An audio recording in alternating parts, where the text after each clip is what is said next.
Good evening. I'm Jon LoDuca. I'm the founder of Playbook Builder. We are a skill accelerator for small and medium-sized businesses. And I am really glad to be here with you this evening. I get to tell you one of my favorite stories tonight. This photograph is, and you all know it, this is the Kennedy speech at Rice University, September 1962, right? And we all know the speech. We could probably do it by heart, right? I'll do it. You paid extra. I'll do the, we choose to go to the moon in this decade, right? And do the other things, right? Not because they are easy, but because they are hard. Crowd goes wild. So it's 1962. What's happening in 1962? Well, it's the height of the Cold War, right? Bay of Pigs was just the year before, and Kennedy is standing on that stage knowing full well we could be entering into some kind of a conflict. A Russian cosmonaut, a Soviet by the name of Yuri Gagarin, had orbited the Earth and come home alive. So 1962, we're losing the space race. And Kennedy galvanizes the spirit of the country. He focuses our hearts and our energies on this extraordinary vision of going to the moon in 7 years. An impossible, incredible goal. Captures the imagination of the whole world. Now, my story takes place just about a year later.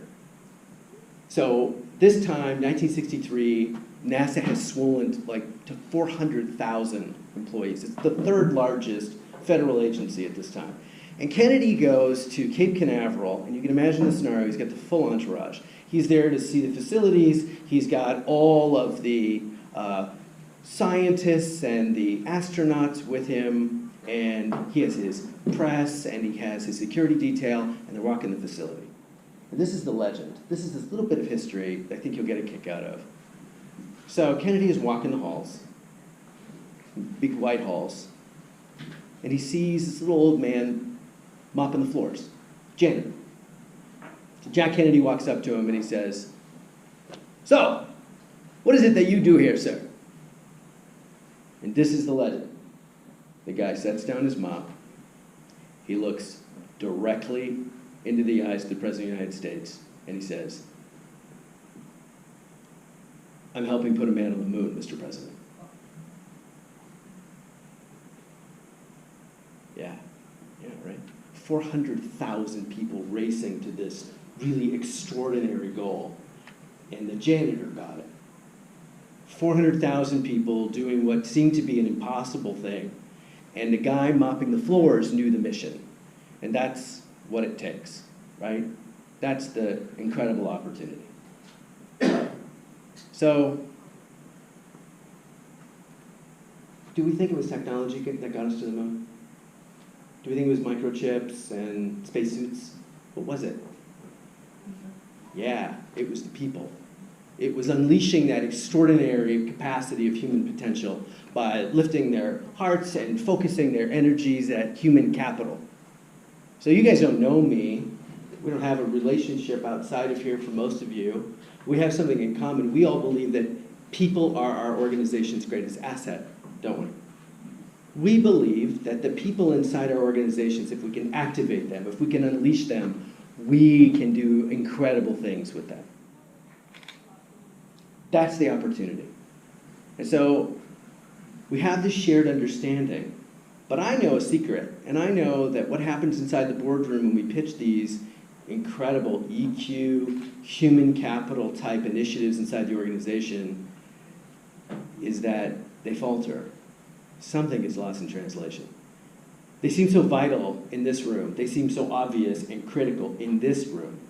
But when we get in front of leadership, they just sound like rainbows and unicorns, and they just sound so fluffy. They don't sound measurable. They don't sound like something that you can validate.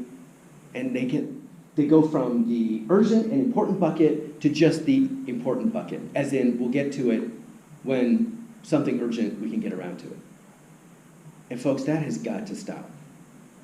These initiatives, these human initiatives, driving emotional intelligence, transforming the culture in your organization, this is mission critical stuff.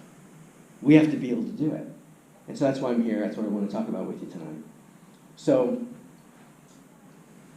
In 1960, we had the same communication model we had in 1860. What was that model? That was this model. That was the top-down organizational model called the corporation. It started when the railroad and the telegraph companies were spanning out across the West, and they just had an unbelievable amount of geography and an incredible amount of people to manage. And so these guys came out of the Civil War. What did they do? Well, they borrowed the military model. They were familiar with it. Command and control, right? That's the model. Why and vision lives up top. And what gets communicated down? Just how and what to a ready workforce. Now, this model works pretty well under certain circumstances. Okay, so there are certain market climates where this model does actually make sense. Where? Well, if there is no disruption in your industry, this model works great. If change is slow, there's no innovation, this model can work. If you have a huge middle management group that can drive accountability and execution, this model is fine. If you have a workforce who are motivated by scarcity, they're just happy to have a job, they want to be told what to do, how to do it, when to do it, just like an army, then this model will work. So what do you think? This model is completely illogical for the times we live in. The dynamism of our era, the speed at which things are changing and transforming, like this model doesn't work anymore. 120 years. Do we question this model? No, we still look at communication inside of the enterprise exactly the same way. The flow of knowledge rolling downhill is exactly the same way we've been looking at it since the 1860s, the corporate model, and no one questions it. We have to question it. We have to actually change this model. Our responsibility is to get to leadership and encourage them to see a new mental model. We have to help them reframe the construct of how they see the flow of information inside the modern enterprise so that we can accomplish these incredible goals that we have, our moon projects. We have to be able to do this.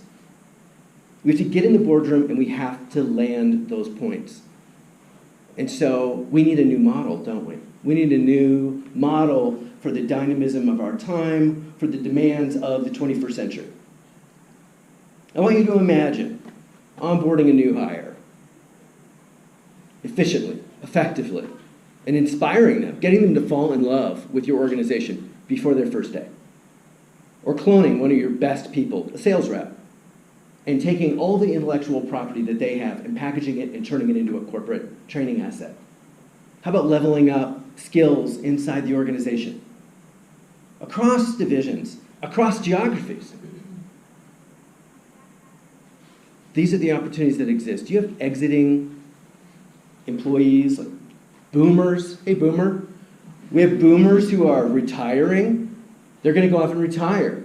What's going to be left? They're going to take institutional knowledge right out of the organization. Can you imagine grabbing some of that and making it yours? So that when they leave, there's not that sucking sound of wisdom and insight and understanding about how to do certain things in the organization. This is the opportunity. So we need a new model. We call this a wisdom-driven enterprise. And obviously, it's different. It's a wheel. It's more dynamic. It is more agile. It responds to market shocks. And as you'll notice, the flow of information in this model isn't top-down. It's more like a conversation. It can flow down and up inside the organization. So all of the people in the company can participate in this. They can all be voices, not only sitting around the table, but also participating from the standpoint of providing their wisdom, their contribution into the enterprise. Think of the value proposition, everyone participating in this. The organization now can pivot, can adjust, is dynamic, can provide a narrative for each individual uniquely, because they can all access this thing on their own. If we're playing a telephone game and I put my hand on your shoulder, I explain to you a little bit about what we're doing, I tell you the vision, and then you put your hand on Bly's, and it goes around the room like that. What happens by the time we get over here? It's a telephone game, right? It's slow, it's clunky, it doesn't work, but a model like this allows you to aggregate your organization's best assets to get the wisdom of the organization, the spirit, the value, the how and the why, and make it yours. This opportunity exists because we can look at something in a model structure like this as a campfire. as a company campfire, where everyone can sit around and we can share and we can be taught.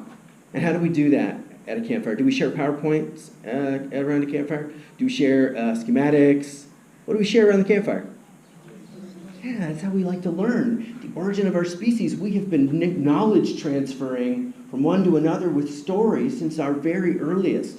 Why? Because stories are so full of content and emotion. They're sticky. You get the how and you get the why at the same time. Stories are an incredible tool for knowledge transfer. They get the context and the content simultaneously. So how do we capture stories in a fast-moving, dynamic organization like yours? We can't really sit around the campfire, so how do we do it? We make a virtual campfire. We capture it with video. We have to use video. How many of you know the speech, the Kennedy speech, or familiar with it enough? Like, raise your hand. You guys all saw it, right? Okay, how many of you were at Rice University in 1962? So why the heck do you know about the speech? You know because of video. You know because it is an under-acknowledged asset for an organization to catch the nuance of communication, the inflection, the amount of information that can be related in a video is extraordinary. And we have a paradigm, especially Gen X and boomers, as leaders in organizations, and certainly the younger generation are way ahead of us in this regard. We look at video and we think, four guys with an entourage of equipment, senior leadership behind the bookcase, this monumental, inordinate mess with a drone, I'm not talking about that. I'm talking about your iPhone. You're carrying around an extraordinary piece of equipment in your pocket and you know how to use that one. And you may say to me, well, LoDuca, I gotta tell you, these videos that we're gonna be creating are gonna be very informal that way. Are these really corporate-ready videos? Yeah, they're informal. You know what that means? They're authentic. They're not the hoity-toity videos of yesteryear.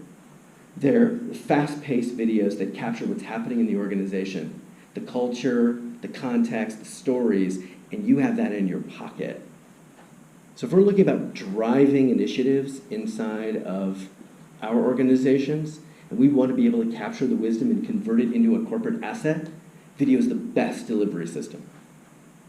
It's powerful, it's portable, it's convenient. Now, I'll ask you, how do you do it? And I'm going to give you a tip on this. I'll share an insight about this. I've been capturing inside of companies the wisdom of leadership and the subject matter experts inside the company for almost 20 years. I will teach you how to capture this, and I'm going to tell you flat out, if you interview your people on camera and you ask them to tell you about the mission of the organization and tell you how they live the values of the company, you're going to get the most heinous, phony crap, and you'll never, ever, ever want it to be seen by anybody. It'll be artificial and silly because everybody goes, I have no idea. So how do you do this? Get them instead to teach you how they do their job. Get them to show you how they do what they do every day. Because inside the nuances of their day-to-day live all of their passion, all of their values. It shows up in the doing. Look, if you ask your grandma to teach you how to make her famous apple pie, what happens?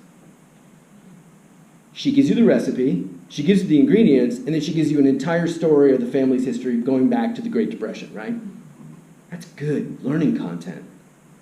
That's the whole package right there, isn't it? And if you ask these people to share with you what they do every day, they will break your heart. You're going to fall in love with your company again. They're going to say things that mean so much to them, and what you'll find is that these people, if you ask the right ones, they're absolutely aligned with the values and the virtues of the organization, organically. You have to prompt them, you don't have to goad them, you don't have to have a teleprompter to tell them what the values are. Actually, if you ask the right people, you'll find they're living them. And so, we want to go to the moon, right? We see the opportunity to go to this extraordinary level. Do we have any questions for Jon? In 1962, everybody thought going to the moon was crazy and impossible. But what did we learn? We learned that if you unleash the human potential inside of a group of interested parties, people who have a desire to achieve, unbelievable things can happen. There's nothing that can't be achieved. So how are you going to do that? Well, I'm going to encourage you. Flip the narrative with leadership. Help them see top-down organizational models for flow of information. It's outmoded, it's outdated, it doesn't work anymore. And there is in it a fundamental flaw that needs to be addressed. Number 2, capture the stories of your people. You'll fall in love with the whole company, again, if you get them to tell you what they do and what they care about. You'll be shocked and astounded at how articulate, naturally comfortable they are sharing that way. You'll get great stories, great content. And lastly, unleash them with a common purpose. Unleash them with your vision. Help them see how they participate in something bigger than themselves, and you'll be able to do anything. Go to the moon, whatever turns you on, wherever you want to take them. Thank you.